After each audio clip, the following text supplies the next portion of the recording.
நாமாக அலசி ஆராயும் போது புலப்படாத சில விஷயங்கள், அவற்றை நாமே மறந்து கைவிட்ட பின்பு தானே நம்மை வந்து சேரும். ஆதித்யனை பொறுத்தவரையில் அவன் மறந்து போவது தன் எதிரிகளைத்தான்.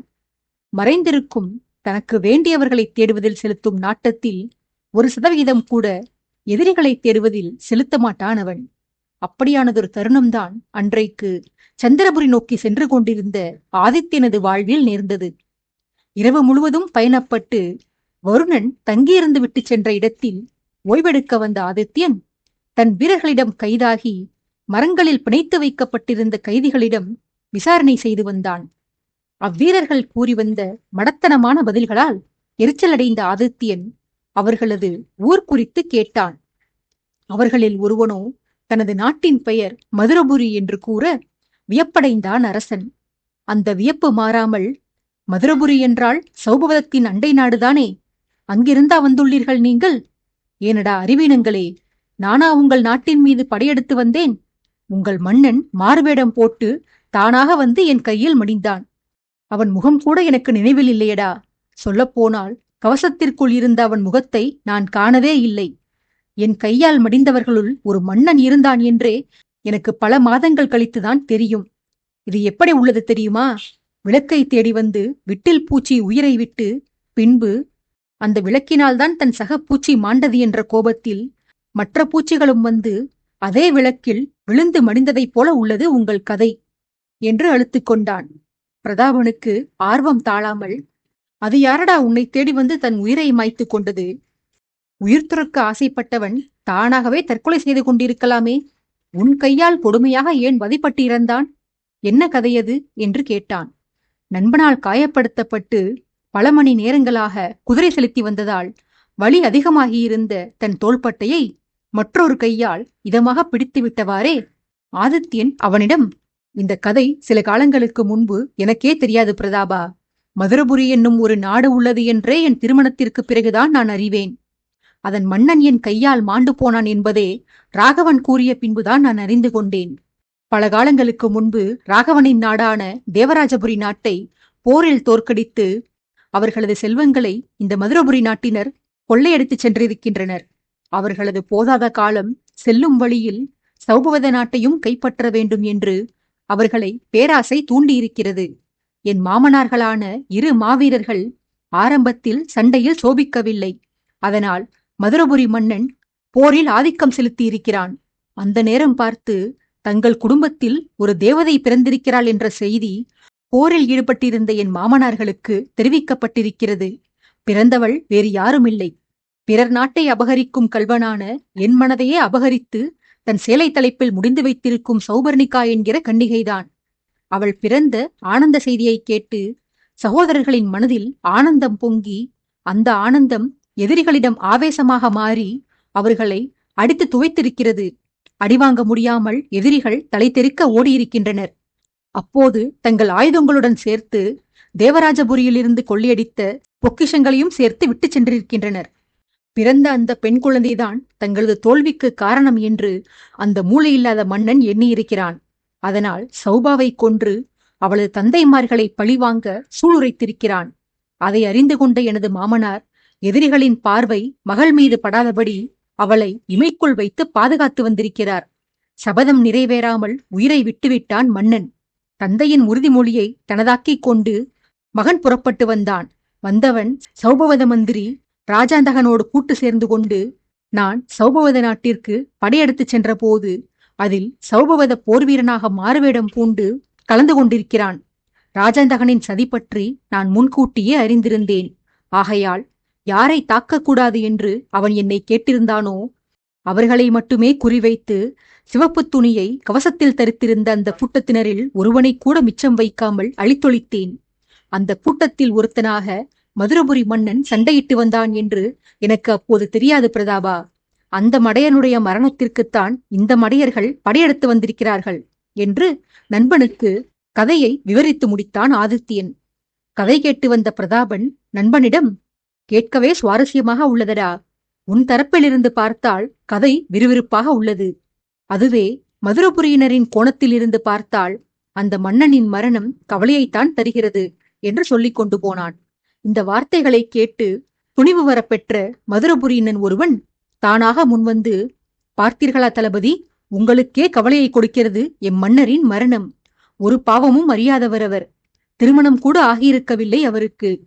தந்தையின் சபதத்தை நிறைவேற்றிவிட்டுதான் திருமணம் புரிந்து கொள்ள வேண்டும் என்ற கொள்கையில் இருந்தார் அவர். அநியாயமாக சக்கரவர்த்தி அவரை கொன்றுவிட்டார். படையெடுப்பதும் தோற்ற நாட்டின் செல்வங்களை கொள்ளையடிப்பதும் அரசர்களின் தர்மம்தானே தளபதி. அப்படியெனில் எம் மன்னரும் முன்னாள் மன்னரும் என்ன தவறளித்தார்கள்? சௌபவத மன்னரோ நாங்கள் சிரமப்பட்டு சண்டையிட்டு அந்த சண்டையில் கைப்பற்றி வந்த செல்வங்களை எங்களிடமிருந்து வஞ்சகமாக பறித்து கொண்டார். வசுமித்ரா வேந்தரோ அந்த மோசக்கார மன்னருடைய நாட்டின் மீது படையெடுத்து வருவதாக எல்லோரையும் ஏமாற்றி அவமானப்படுத்த வேண்டிய அவரது மகளிடம் மயங்கி போனார்.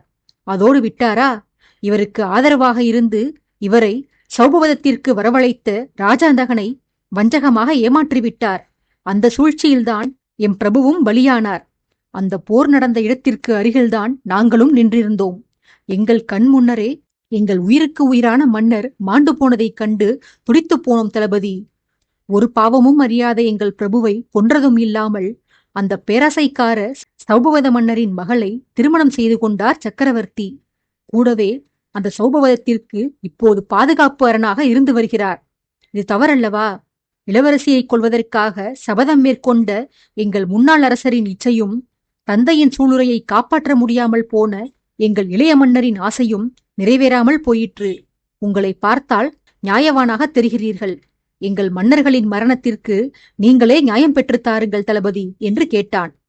மதுரபுரிக்காரன் கேட்ட நீதியை நினைத்து ஆதித்யன் உட்பட அவனை சார்ந்த அனைவருக்குமே சிரிப்பு வந்தாலும் பிரதாபன் மட்டும் கஷ்டப்பட்டு சிரிப்பை அடக்கிக் கொண்டு முகத்தை தீவிரமாக வைத்துக்கொண்டு ஆதித்யனை கண்டிப்பவன் போன்ற பாவனையுடன், எத்தனை பெரிய அநியாயக்காரனடா நீ!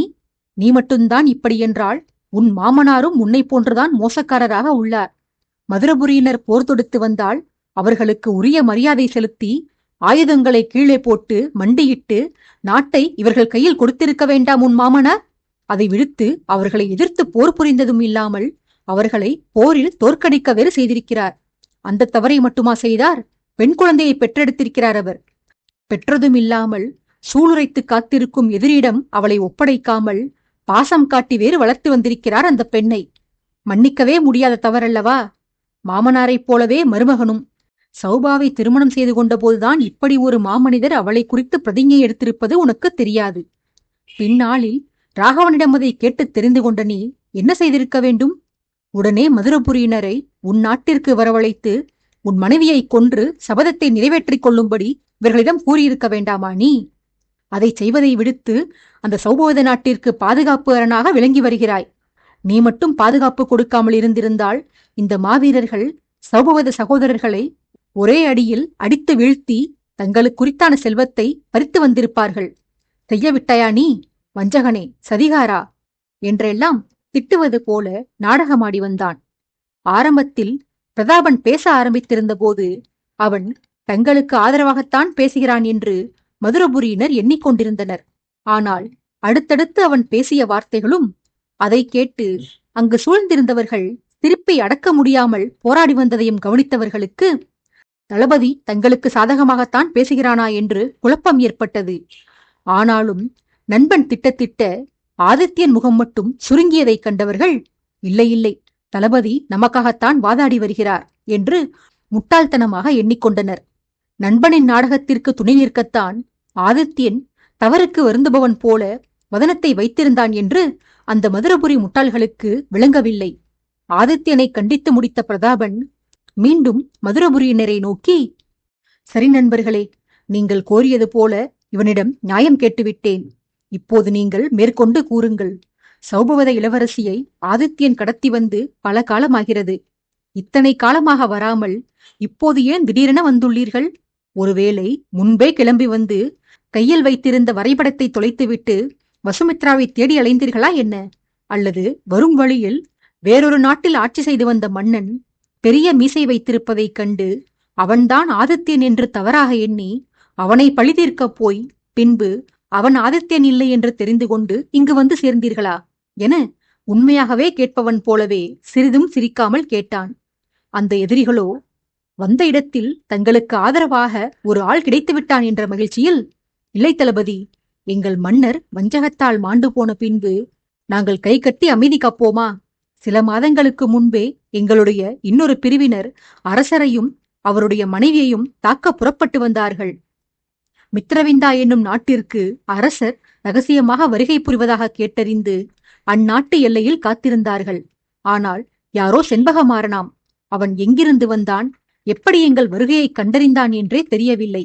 அசுரர்கள் போல பாய்ந்து வந்து அவனது ஆட்கள் எங்களவர்களை மோசமாக தாக்கியதும் இல்லாமல் அவர்களை சிறைப்பிடித்து வேறு சென்று விட்டார்கள் என்று புகார் கூறி வந்தான். அச்சமயம் ஆதித்யன் அவனை இடைநிறுத்தி, ஓ, அவர்கள் உங்களை சார்ந்தவர்கள்தானா? அன்றைக்கு அந்த கும்பலை சார்ந்தவர்களில் ஒருவன் கத்தினான், எங்கள் மன்னரை கொன்ற உங்களை பழிவாங்க வந்திருக்கிறோம் என. அன்றைக்கு நான் இருந்த சந்தோஷமான மனநிலையில் நான் மாய்த்த மன்னர் யாரென்று கூட உங்கள் ஆட்களிடம் கேட்கவில்லை. அன்றைக்குதான் நெடுநாட்களுக்கு பிறகு என் சிறையில் இருந்து தப்பிச் சென்றிருந்த மாறனை சந்தித்தேன். அத்துடன் என் பயணத்தில் எனக்கு தெரியாமல் என்னை தொடர்ந்து வந்து எனக்காக சேவைகள் செய்து வந்த வருணனையும் என் முன்பு வரவழைத்தேன். அவர்களை கண்ட ஆனந்தத்தில் உங்களவர்களை விசாரிக்காமல் விட்டுவிட்டேனடா, மன்னித்துக் கொள்ளுங்கள் என்று ஆதங்கப்பட்டான். நண்பன் இவ்வாறு கூற, பிரதாபன், அப்படியெனில் அன்றைக்கு நீ அவர்களை விசாரித்திருந்தால் என்ன செய்திருப்பாய் என ஆர்வத்துடன் வினவினான். ஆதித்யனோ அரை நொடி கூட யோசிக்காமல், இப்படிப்பட்ட மடமாந்தர்கள் இந்த பூமிக்கு பாரம் என்பதால் பூமித்தாயின் சுமையை குறைத்திருப்பேன் என சிரித்துக்கொண்டே பதிலளித்தான். இந்த பதிலை கேட்டு பிரதாபனும் சிரிக்க, அவன் சிரிப்பதைக் கண்ட மதுரபுரி கைதிகள், தளபதி, தாங்களும் இவருடன் சேர்ந்து சிரிக்கிறீர்கள்? நீதிக்காக போராடி வந்த அப்பாவிகளை கொன்றிருப்பேன் என்கிறார். இதற்கு உங்களைப் போன்ற உத்தமர்கள் கோபப்படவல்லவா வேண்டும் என்று ஆவேசப்பட்டான். பாறையிலிருந்து எழுந்து பேசியவனுக்கு அருகில் சென்ற பிரதாபன் சாந்தமாக வைத்திருந்த தனது முகத்தோற்றத்தை சீற்றமாக மாற்றி, நான் எதற்கு சிரிக்க வேண்டும், எதற்கு கோபப்பட வேண்டும் என்று நீ எனக்கு பாடம் எடுக்காதையடா அடிமுட்டாளே. நீங்கள் எல்லாம் என்ன மாதிரியான பிறவிகள்? உங்கள் தலைக்குள் அந்த இறைவன் மூளையை வைத்து படைத்தானா அல்லது களிமண்ணை வைத்து படைத்தானா? அடுத்தவன் நாட்டை தோற்கடித்து அவன் செல்வத்தை நீங்கள் சூறையாடி வருவீர்கள். அது குற்றமல்ல. அதுவே உங்களை இன்னொருவன் தோற்கடித்து உங்கள் செல்வத்தை அவன் அபகரித்தால் அது பெரும் குற்றம். அதற்காக நீங்கள் அந்த நாட்டின் இளவரசியை மாய்க்க வேண்டும் என்று சபதம் செய்வீர்கள். சக்கரவர்த்தி பாதுகாப்பு கொடுக்காவிட்டால் சௌபவத நாட்டை அப்படியே பேர்த்தெடுத்து சென்றிருப்பீர்களோ நீங்கள் எல்லாம்? மன்னர் நந்திவர்மரை பற்றி கேள்விப்பட்டிருக்கிறீர்களா இல்லையா? அண்டை நாட்டில் இருந்து கொண்டே பக்கத்து நாட்டு மன்னரின் பிரதாபங்களை அறிந்து கொள்ளாமல் வாழ்ந்து வருகிறீர்கள். மதுரபுரி மன்னனை தோற்கடித்து அனுப்பியும் அந்த நாட்டில் ஆதிக்கம் செய்யாமல் நந்திவர்மர் உங்களையெல்லாம் விட்டு வைத்தது அவரது பெருந்தன்மையாலும் பேராசையில்லாத மனப்பான்மையாலும் தான். அதை புரிந்து கொள்ளுங்களடா. இருந்தாலும் சௌபவத மன்னர் செய்தது பெரும் தவறுதான், ஒப்புக்கொள்கிறேன். உங்களை அவர் தோற்கடித்து மட்டும் அனுப்பியிருக்க கூடாது. உங்கள் மன்னரை புறமுதுகு காட்டி ஓடவிட்டிருக்காமல் அந்த போரிலேயே மாய்த்திருக்க வேண்டும். அப்போது பாலகனாக இருந்த அவரது மைந்தனை சௌபவதத்திற்கு வரவழைத்து குதிரைகளை குளிப்பாட்டும் வேலையை கொடுத்திருக்க வேண்டும் அவனுக்கு. அதை செய்யாமல் உங்களையெல்லாம் மன்னித்து விட்டாரல்லவா அவர்? அது பெரும் குற்றம்தான். அறிவீனங்களே, பழிவாங்க கிளம்பி வந்து விட்டீர்கள். உங்களையெல்லாம் அடித்தால் அது எங்களுக்குதான் அசிங்கமடா என்று வெறுப்பாக கூறிவிட்டு மீண்டும் சென்று பாறையில் அமர்ந்து கொண்டான். அப்போது ஆதித்யன் எழுந்து வந்து கைதிகளின் முதுகில் தட்டி கொடுத்து, உங்களை பார்த்தால் உண்மையில் எனக்கு கோபம் வரவில்லையடா, இரக்கம்தான் பிறக்கிறது. உங்கள் நாட்டில் கல்விக்கூடங்கள் உள்ளனவா இல்லையா? உங்கள் நாட்டவர்கள் கல்வி கற்கச் சென்றிருக்கிறீர்களா இல்லையா? என் தளபதி ராகவன் மதுரபுரியின் கதையை கூறிய போது உங்கள் நாட்டிற்கு ஒரு முறை வருகை புரிந்து அதன் நிலைமையை நேரில் காண வேண்டும் என்று எண்ணியிருந்தேன். ஆனால் அடுத்தடுத்த வேலைப்பளுக்களால் அதை மறந்தே போய்விட்டேன். விரைவில் உங்கள் நாட்டிற்கு விஜயம் செய்து உங்கள் மண்ணை சீர்படுத்துகிறேன். தளபதி இல்லாமல் என் மெய்க்காவல் படை தடுமாறிக் கொண்டிருக்கிறது. இத்தனைக்கும் அவர்களுக்கு ஆணைகள் வழங்க, அவர்களை வழிநடத்த நான் இருக்கிறேன். இருந்தும் அவர்களிடமே முழு கவனம் செலுத்தி அவர்களுக்கு தலைமையேற்க ஆள் இல்லாத காரணத்தினால் அவர்கள் தத்தளித்து வருகிறார்கள். அதுபோலத்தானடா நீங்களும். உங்களுக்கு சரியானதொரு ஆளுமை இருந்திருந்தால் நீங்களும் இப்படி மூளை குழம்பி தவறான முடிவுகள் எடுக்க மாட்டீர்கள். உங்களை நான் மன்னித்து விட்டேன். இருந்தும் இப்போதைக்கு உங்களை விடுதலை செய்வதில் எனக்கு உடன்பாடில்லை. வாழ்வின் நிதர்சனத்தையும் நீதி போதனைகளையும் உங்களுக்கு வழங்கிய பின்னரே உங்களை விடுதலை செய்ய முடியும். மித்ரவிந்தா சிறையில் இருக்கும் உங்கள் ஆட்களுக்கும் நீதிக் கல்விகள் வழங்கி அவர்களுக்கும் ஞானம் பிறந்தவுடன் அவர்களையும் விடுவிக்கிறேன் என்று கைதிகளிடம் கூறி வந்தவன் அவர்களை தற்போதைக்கு என்ன செய்யலாம் என்று 2 கணங்கள் யோசித்தான். அப்போது ஆதித்யனின் காதுகளில் ஏதோ ஒரு சத்தம் கேட்கவே முடிவெடுத்து விட்டவனாய் கைதிகளை பார்த்து, உங்களுக்கு சமைக்க தெரியுமாடா தம்பிகளே என்று கேட்டான். அவர்கள் தெரியும் என்று பதிலளிக்க, பின்னர் தன் வீரர்கள் சிலரை அழைத்தவன் அவர்களிடம், இங்கே வடமேற்கு பகுதியில் 5-6 இளைஞர்கள் வயலில் ஏற்றமிரைத்தபடி பேசித்திருக்கும் சத்தம் எனக்கு கேட்கிறது. சென்று அவர்களை அழைத்து வாருங்கள் என ஆணையிட்டு அனுப்பினான். நண்பனின் செயல்பாடுகள் பிரதாபனுக்கு விளங்காதிருக்கவே, உன் செய்கை எனக்கு புரியவே இல்லை ஆதித்யா. எதிரிகளிடம் சமைக்கத் தெரியுமா என்கிறாய். சம்பந்தமே இல்லாமல் இளைஞர்களை அழைத்து வரச் சொல்கிறாய். என்னதான் யோசித்திருக்கிறாய் நீ என கேட்டான்.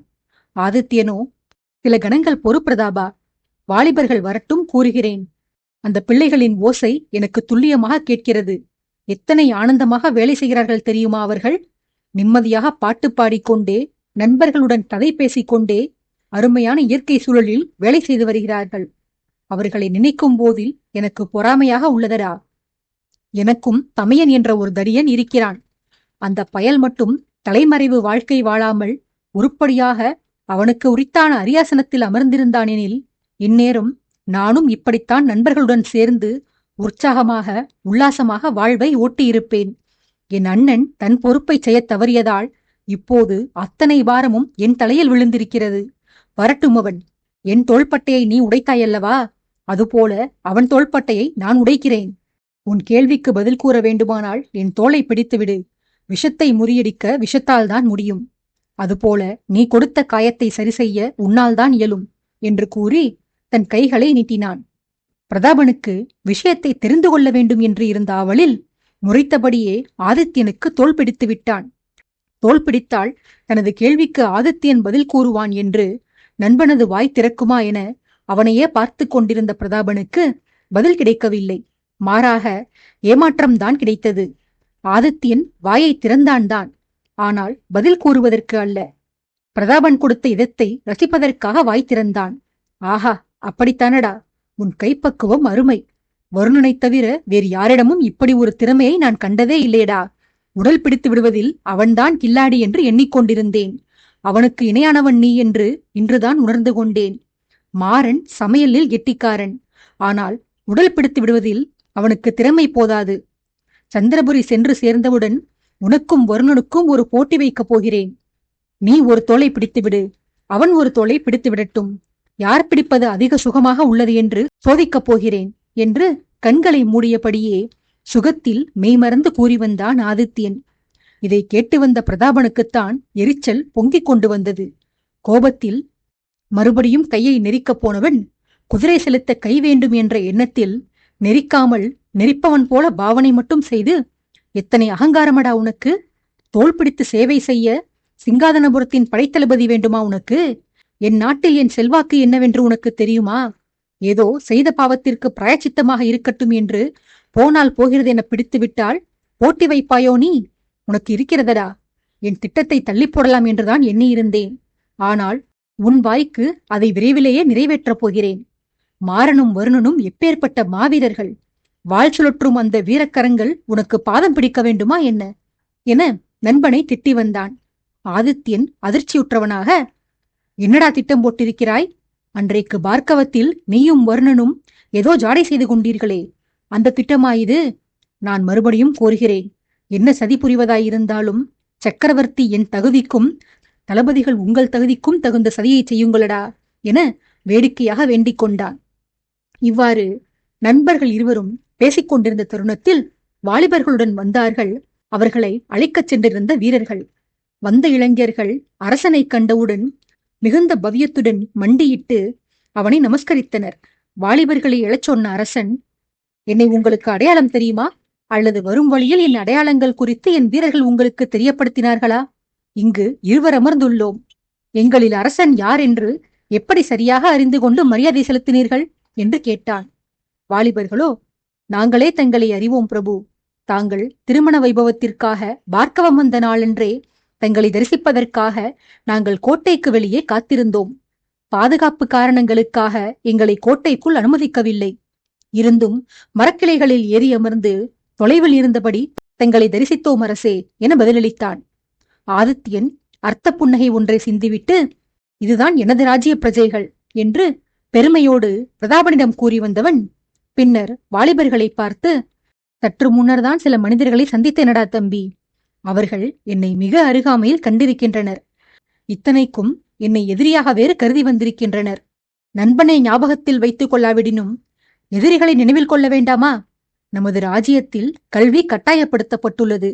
உங்களைப் போன்ற அறிவாளிகளை பார்த்துதான் கல்வியின் மகத்துவத்தை அந்த அடிமுட்டாள்கள் தெரிந்து கொள்ள வேண்டும். அதிலும் உங்கள் கல்வி அறிவை விவசாயத்திற்கு பயன்படுத்தி வருகிறீர்கள். உங்கள் திறமை என்னை மெய்சில் இருக்க வைக்கிறதடா. வசுமித்ராவின் எதிர்காலத்தை பற்றி நான் கவலை கொள்ளவே தேவையில்லை என்று பாராட்டி வந்தான். அரசனின் பாராட்டை கேட்ட வாலிபர்களுக்கு குதூகலத்தால் உள்ளம் குதித்தது. அவர்களை பாராட்டி முடித்த ஆதித்யன் பின்பு அவ்வாலிபர்களிடம், உங்களால் எனக்கு ஒரு காரியம் ஆக வேண்டியிருக்கிறதா தம்பிகளா? எங்களிடம் சில எதிரிகள் சிக்கியுள்ளார்கள். இவர்களை பத்திரமாக பார்க்கவ சிறைக்கு அழைத்துச் செல்ல வேண்டும். என் ஆட்கள் நிறைய பேரை இந்த பணிக்கு அனுப்ப முடியாது. ஏனெனில் அவர்கள் எனக்கு ஒத்தாசையாக என்னுடன் பயணப்பட்டு வருகிறார்கள். நீங்கள் செய்ய வேண்டியது யாதெனில், என் வீரர்கள் இருவருக்கு உதவியாக இந்த கைதிகளை மாட்டு வண்டிகளில் நீங்கள்தான் பார்க்கவத்திற்கு அழைத்துச் செல்ல வேண்டும். அதற்கு முன்னால் எங்களுக்காக மதிய உணவு தயார் செய்ய வேண்டும். உங்களைப் போன்ற திறமைசாலிகள் நிச்சயம் சமையல் கலையிலும் தேர்ச்சி பெற்றிருப்பீர்கள் என்று கருதுகிறேன். நாங்கள் நெடுந்தூரம் பயணம் செய்து அலுத்து போய் வந்திருக்கிறோம். காலை உணவை நாங்கள் எடுத்துக்கொண்டாகிவிட்டது. அசதி நீங்க இப்போது உறங்கி ஓய்வெடுத்தால் எழுந்தவுடன் என் வீரர்களுக்கு மறுபடியும் பசி எடுக்கும். ஆதலால் மதிய உணவுக்கான வேலைகளை நீங்கள் பார்த்து கொள்ள வேண்டும். நாங்கள் இன்றிரவே மீண்டும் பயணத்தை துவங்கி இன்னும் நெடுந்தொலைவு செல்ல வேண்டியிருக்கிறது. ஆகையால் என் வீரர்கள் வாய்க்கு ருசியாக சாப்பிட்டு நன்கு ஓய்வெடுக்கட்டும். நாங்கள் உறங்கி எழும்போது நீங்கள் உணவை தயார் செய்து வைத்திருந்தால் எங்களுக்கு பேருதவியாக இருக்கும். செய்வீர்களா என்று கேட்டான். அந்த வாலிபர்களோ, தாங்கள் எங்களிடம் உதவி கேட்கக்கூடாது பிரபு. ஆணைகள் மட்டுமே வழங்க வேண்டும். தாங்கள் ஓய்வெடுங்கள் அரசே. தாங்கள் கண்விழிக்கும் போது பிரமாதமான உணவு தங்களுக்கு தயாராக இருக்கும். சமையலுக்கு பொருட்கள் வாங்க நாங்கள் ஊருக்குள் சென்று வருகிறோம் பிரபு என்று அவர்கள் கூறிவர, அரசன் ஏதோ சொல்ல வாயெடுத்தான். அவனது எச்சரிக்கை செய்யும்படியான உடல் மொழியிலிருந்தே அவன் கூற வருவதை புரிந்து கொண்ட வாலிபர்கள், தங்களது விஜயத்தை ஊர் மக்களிடம் தெரியப்படுத்த மாட்டோம் பிரபு. பொருட்கள் எதற்காக வாங்குகிறோம் என்ற விவரத்தை கூட எவரிடமும் வெளிப்படுத்த மாட்டோம். நாங்கள் ஏதாவது காரணம் சொல்லி சமாளித்துக் கொள்கிறோம் பிரபு என்று அரசனது மனம் நிம்மதி பெறும் வகையில் கூறிவிட்டு விடை பெற்று சென்றனர். ஆரம்பத்திலிருந்து இந்த காட்சிகளை கண்டு கொண்டிருந்த பிரதாபன், இப்போதாவது காரணம் கூறுகிறாயா? சமையல் வேலையை இந்த இளைஞர்களிடம் கொடுத்தாய் சரி, ஏனடா கைதிகளுக்கு அந்த வேலையை கொடுத்தாய்? உணவில் எதையாவது அவர்கள் கலந்தால் நமக்குதானே பாதிப்பு என்று வருத்தத்துடன் கேட்டான். ஆதித்யன் அவனிடம், கைதிகள் மட்டுமா சமைக்கப் போகிறார்கள்? இந்த இளைஞர்களும் அருகிலிருந்து அவர்களை கண்காணிக்கத்தானே போகிறார்கள். வேலை எதுவும் செய்யாமல் சோம்பித் திரிபவனின் மனது சாத்தானின் கூடாரம் என்று ஞானிகள் கூறியிருக்கிறார்கள் பிரதாபா. இந்த மனிதர்கள் வேலையில்லாமல் மூளையில் அமர்ந்திருந்தார்கள் என்றால் அவர்களது மனது கண்டதையும் யோசிக்கும். அதுவே அவர்கள் ஏதேனும் பணியில் ஈடுபட்டார்களானால் மனது மற்றதை சிந்திக்க அவர்களுக்கு இடம் கொடாது. கைதிகள் உணவில் எதையும் கலக்காமல் இந்த இளைஞர்கள் பார்த்து கொள்வார்கள். அதற்குத்தான் இந்த ஏற்பாடு என்று நண்பனுக்கு விளக்கினான் அரசன். பிரதாபனும் நிம்மதியுற்று ஓய்வெடுக்கச் சென்றான். இந்த உரையாடல்கள் இங்கே நடந்து கொண்டிருந்த வேளையிலேயே அரசனுடன் வந்திருந்த வீரர்கள் கூடாரங்களை அமைத்து முடித்திருந்தனர். தனது வீரர்களை மாறி மாறி காவல் காக்கச் சொல்லிவிட்டு தானும் ஓய்வெடுக்கச் சென்றான் ஆதித்யன். பொருட்கள் வாங்கச் சென்றவர்கள் சில நாளிகைகளில் திரும்பி வந்து அரசனது உறக்கத்திற்கு இடையூறு ஏற்படாத வகையில் சற்று தொலைவாகச் சென்று உணவு சமைக்க ஆரம்பித்தனர். அரசனுக்கு செவித்திறன் அதிகம் என்று அவ்வாலிபர்கள் முன்கூட்டியே அறிந்திருந்தமையால் முன்னெச்சரிக்கையுடன் தூரமாகச் சென்று சமைத்தனர். ஆனால் அவர்கள் சமைத்த உணவின் நறுமணம் அரசன் உட்பட அனைவரையுமே தொந்தரவு செய்யும் என்று அவர்களே எதிர்பார்த்திருக்கவில்லை. கைதிகளுக்கு சமையல் பணியை பங்கிட்டுக் கொடுத்து அவர்கள் ஒருவரோடு ஒருவர் பேசிக்கொள்ளவும் பேசி சதி வேலைகள் எதுவும் செய்யாமலும் பார்த்து கொண்டனர் அவ்வாலிபர்கள். நாளிகைகள் பல கடந்த பின் உணவை தயாரித்து முடித்து அதை காவல் பணியில் இருந்த வீரர்களின் பாதுகாப்பில் விட்டுவிட்டு வருணன் விட்டு சென்றிருந்த பார்க்கவ வீரர்களுக்கு உதவியாக கைதிகளை மாட்டு வண்டிகளில் ஏற்றிக்கொண்டு பார்க்கவம் நோக்கிச் சென்றனர் அவ்வாலிபர்கள். இங்கே எதிரிகள் ஒரு சாராரை சிறையலடைக்கு இழுத்துச் செல்ல, அங்கே வருணன் சென்ற பாதையிலோ இன்னொரு எதிரி கூட்டத்தினர் ஆதித்தனின் வரவுக்காக காத்து கொண்டிருந்தனர். நெடுநேரமாக பயணித்ததில் குதிரைகள் களைப்படைந்திருந்தன. ஆகையால் குதிரைகளை விரட்டாமல் அவை இளைப்பாறுவதற்காக நீர்ப்பரப்பை ஒட்டிய ஓய்விடத்தை தேடியபடி மெல்ல குதிரை செலுத்திச் சென்றனர் வருணனும் அவனுடன் சென்ற வீரர்களும். ஒரு குறிப்பிட்ட இடத்தை நெருங்க நெருங்க மண்வாசனை போன்றதான நீர்நிலையின் வாசனை வருணனுடைய நாசியை எட்டியது. தனது குதிரையை வருணன் நிறுத்த, அவனுக்கு பின்னால் சென்றவர்களும் அவ்விடத்திலேயே தத்தமது குதிரைகளை நிறுத்தினர். தனது படைவீரன் ஒருவனுக்கு ஒரு மரத்தை சுட்டிக்காட்டி வருணன் ஏதோ ஜாடை செய்ய, பல காலமாக தங்கள் தளபதியின் கண்ணசைவுகளைக் கொண்டே அவனது ஆணைகளை புரிந்து கொண்டு பணியாற்றி வந்திருந்த அவன் அந்த ஜாடையின் பொருளையும் புரிந்து கொண்டு, உத்தரவு தளபதி என்று தலைவணங்கி தன் குதிரையை மரத்திற்கு அருகில் ஓட்டிச் சென்றான். அவனுடன் மற்றொரு வீரனும் உடன் செல்ல, மரத்தை நெருங்கியவுடன் குதிரை மீது ஏறிய முதல் வீரன் நேராக சரசரவென அங்கிருந்த தென்னை மரத்தின் மீது ஏறி அதன் உச்சியை அடைந்தான். அங்கு எதையோ கண்டவன் முகம் மலரப் பெற்று மறுபடியும் ஏறிய வேகத்தில் கீழிறங்கி குதிரையை வருணனுக்கு அருகில் செலுத்தி வந்து, இங்கிருந்து சிறிது தூரத்தில் வானத்தில் பறவைகள் வட்டமிடுகின்றன தளபதி. அதை வைத்து பார்த்தால் நிச்சயம் அங்கு ஒரு ஆறோ ஏரியோ இருத்தல் வேண்டும். அந்த இடம் 2 கல் தொலைவு இருக்கும் என்று கருதுகிறேன். அங்கே சென்று உணவு சமைத்து உண்டுவிட்டு ஓய்வெடுக்கலாம் தளபதி என்றான் பணிவாக. வருணனும் அதற்கு சம்மதித்து குதிரையை கிளப்பிக் கொண்டு தன் படைவீரன் கூறிய இடத்தை நோக்கி சென்றான். செல்லும் வழியில் தரையில் எதையோ கண்டவன் சுதாரித்துக் கொண்டு அரவிந்தனுக்கு அதை சுட்டிக்காட்டினான். வருணன் காட்டியதை வீரர்களும் பார்த்துவிட அனைவரும் எச்சரிக்கையடைந்தனர். முன்னால் சென்று கொண்டிருந்த குதிரை வீரர்களையும் பின்னால் வரச் செய்து, நண்பர்களே, தரையில் நிறைய காலடித்தடங்கள் தெரிகின்றன. இது வனாந்திர பிரதேசம். இங்கே ஊர் மக்கள் உலாவ வேண்டிய அவசியம் இல்லை. அதுவும் இன்றி இந்த தடங்கள் தொடர்ச்சியாக இல்லாமல் திடீரென்று தோன்றியது போல தென்படுகின்றன. பக்கவாட்டில் உள்ள செடிகள் சாய்ந்திருப்பதைக் கண்டால் வந்தவர்கள் அந்த வழியாக செடிகளை விலக்கிக் கொண்டுதான் வந்திருக்க வேண்டும் என்று தோன்றுகிறது.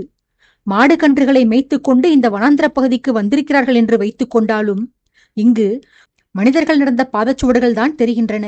கால்நடைகள் நடந்து சென்றதற்கான தடம் எதுவும் தெரியவில்லை. எனில் நடந்து சென்றிருக்கும் மனிதர்கள் எதிரிகளாகவும் இருக்கலாம்.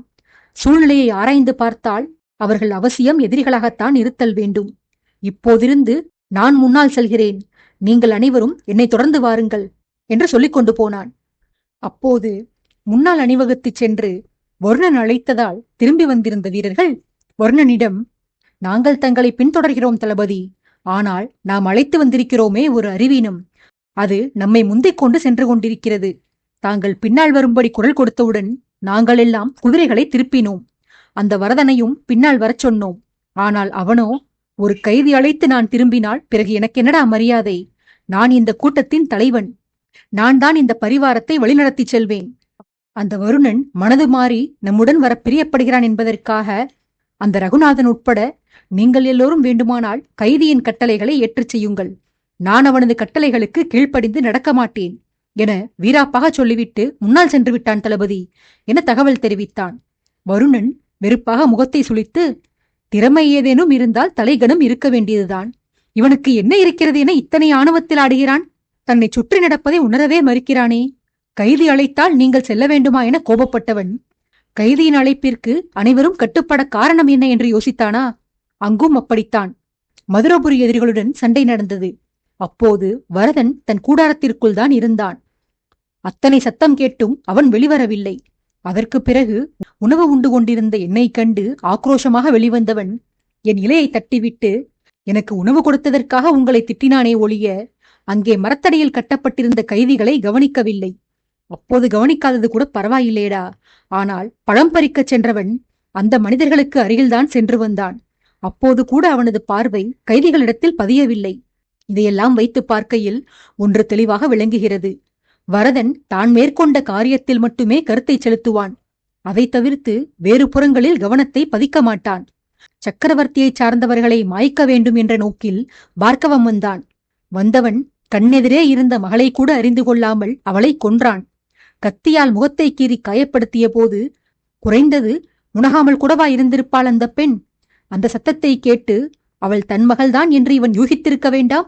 அதை கூட விடுங்கள். தன் மகளை பாதுகாப்பாக அழைத்துச் செல்ல வேண்டும் என்ற எண்ணம் கூட இல்லாமல் அவள் எப்படியோ போகட்டும் என்ற எண்ணத்தில் இவன் மட்டும் கோட்டையை விட்டு தப்பிச் செல்ல முயன்றான். இதிலிருந்து ஒன்று தெரிகிறதடா, இவனுக்கு பேராசையை நாம் தூண்டிவிட்டு விட்டால் எதை பற்றியும் சிந்திக்காமல் ஆசையை நிறைவேற்றுவதில்தான் கவனத்தை செலுத்துவான் இவன். நாம் சிரமப்பட்டு இவனை ஏமாற்ற தேவையில்லை. வாடா, வந்து என்னிடம் சிறிது ஏமாந்து விட்டு போ, உனக்கு பொற்காசு கொடுக்கிறேன் என்று கூறினால் அவனாகவே வந்து ஏமாந்து விட்டு போவான் போல. பைத்தியக்காரன்! இப்போது இவனாக முந்திக் கொண்டு செல்வதும் நமக்கு ஒரு வகையில் நல்லதுதான்.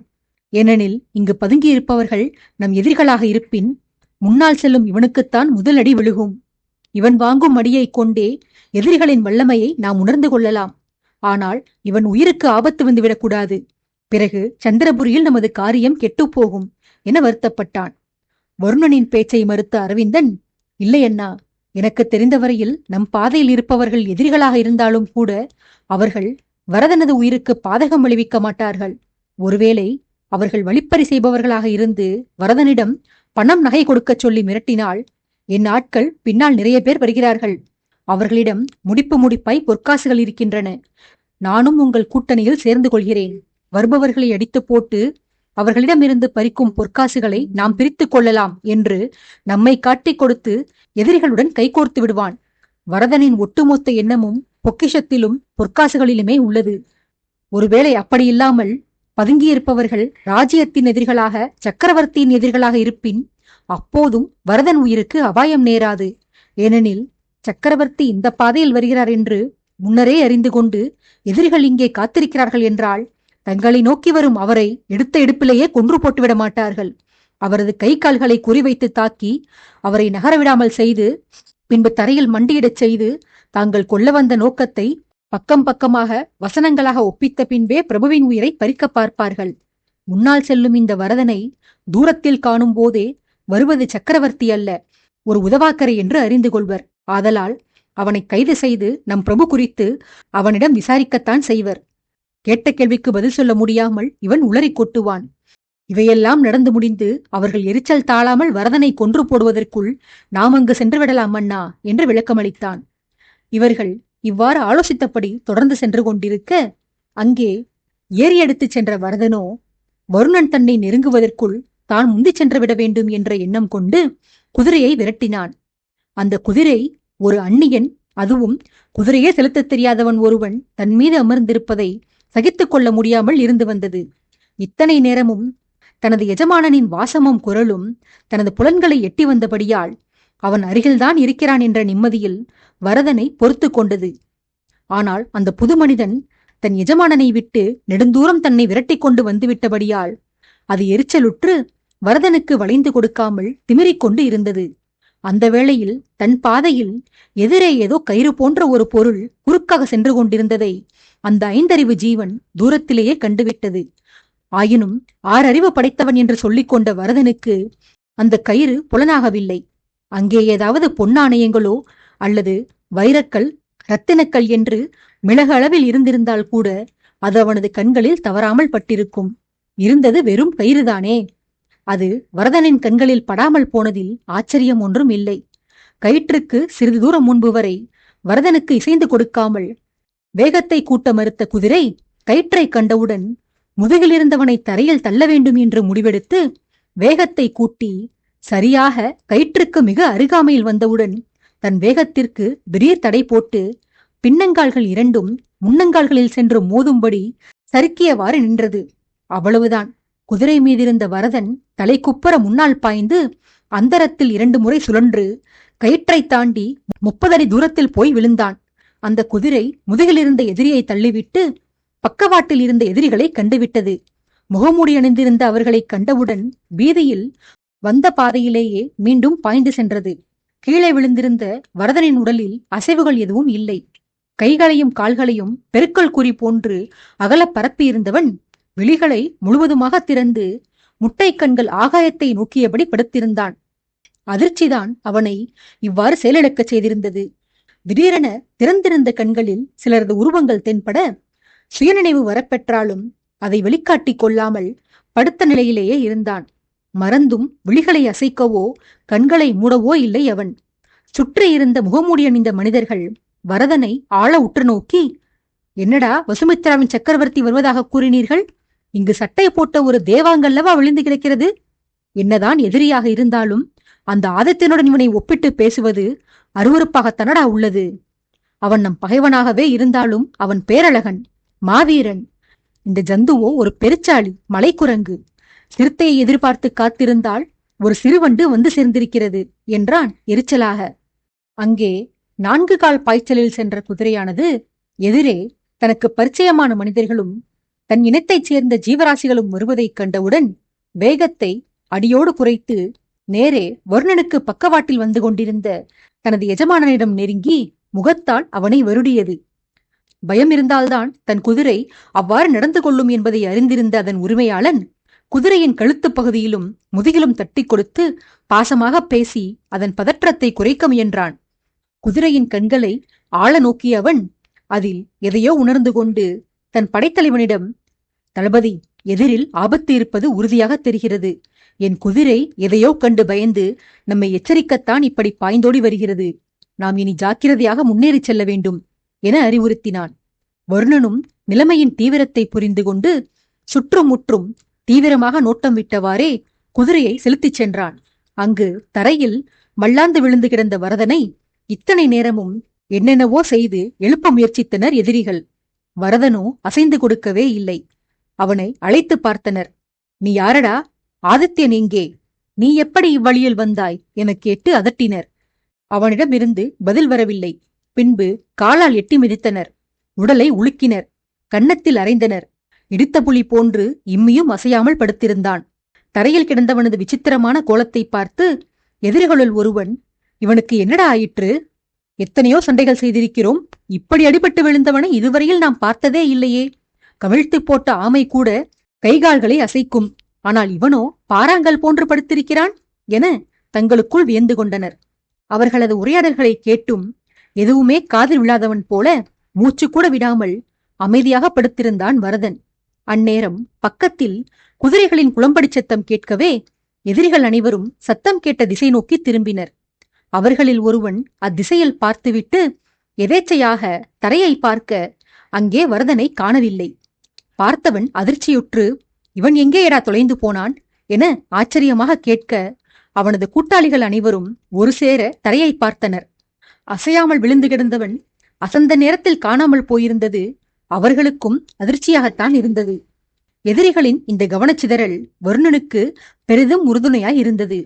முகமூடி அணிந்து வழியை மறித்துக் கொண்டிருந்தவர்களின் கவனம் தங்கள் மீது இல்லை என உணர்ந்த வருணன் தனது குதிரையை விரட்டி அவர்கள் மீது சீறி பாய்ந்தான்.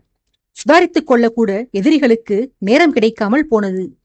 குதிரையின் பாய்ச்சலால் ஒருவர் விடாமல் அத்தனை பேரும் தரையில் விழுந்திருந்தனர். எதிரிகளின் எண்ணிக்கை குறைவாக இருந்ததனால் படைவீரர்கள் அனைவரும் சேர்ந்து சண்டையிட அவசியமில்லை என்று பாதைக்கும் மேற்பட்ட வீரர்களை அங்கு அருகிலிருந்த நீர்நிலைக்கு சென்று உணவு சமைக்கும் வேலையை துவங்குமாறு கூறி அனுப்பினான் வருணன். எதிரிகள் எழுந்து ஆயுதங்களை ஓங்குவதற்குள் இதனை தன்னவர்களுக்கு வருணன் அறிவித்திருக்க அவனது பரிவாரத்தில் வந்திருந்த பாதைக்கும் மேற்பட்டோர் தங்களது குதிரைகளில் இருந்து கீழிறங்கி குதிரைகளின் கயிற்றை மீதியிருந்தவர்களின் கைகளில் ஒப்படைத்துவிட்டு ஆயுதத்துடன் தயாராக இருந்தனர்.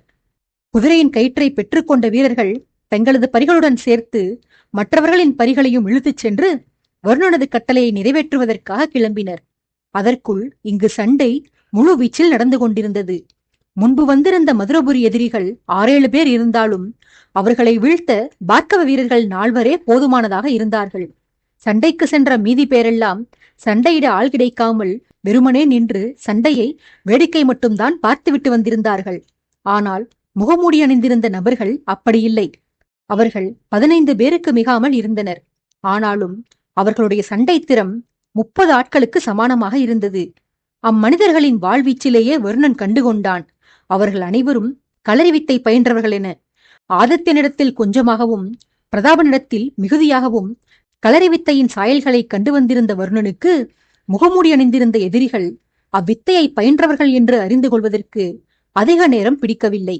இருப்பினும் அவர்களில் 2 தவிர மற்றவர்கள் அந்த கலையில் தேர்ச்சி பெறவில்லை என அவர்கள் சண்டையிட்ட விதம் வருணனுக்கு உணர்த்தியது. பயிற்சியை பாதையில் கைவிட்டு வந்த ஆதித்யன் கூட களரி வித்தையை அற்புதமாக செய்வான். அப்படியிருக்க வந்திருந்த எதிரிகள் களரிச் சண்டையை செய்ய முயன்று அதை திறம்பட செய்ய முடியாமல் திணறி வந்ததை வருணன் அறிந்து கொண்டான். களரி வித்தைதான் அவர்களுக்கு கை கொடுக்கவில்லையே தவிர சாதாரண முறையில் சண்டையிடுவதில் அவர்களுக்கு திறமை அபாரமாகவே இருந்தது. அதிலும் ஆயுதங்களை துறந்துவிட்டு வெறுங்கையால் சண்டை போடுவதில் அவர்கள் அதிக ஆர்வம் காட்டி வந்தனர். எதிரிகளின் இந்த இயல்பை உணர்ந்த அரவிந்தன் தன் ஆட்களிடம், வீரர்களே, எதிரிகள் ஆயுதங்களை கீழே போட்டதற்காக நீங்களும் போட வேண்டும் என்று அவசியமில்லை. ஆயுதம் இல்லாதவனின் எதிரில் ஆயுதமின்றுதான் சண்டையிட வேண்டும் என்ற நியதியை பின்பற்ற வேண்டிய அவசியம் ஒன்றும் இல்லை. மாபெரும் குருஷேத்திர போரிலேயே நியதிகள் மீறப்பட்டிருந்தன. எனில் நாம் போடும் சண்டை எம்மாத்திரம். உங்களுக்கு எப்படி சண்டையிட வசதியோ அந்த முறையிலேயே சண்டையிடுங்கள் என உரத்த குரலில் அறிவித்தான்.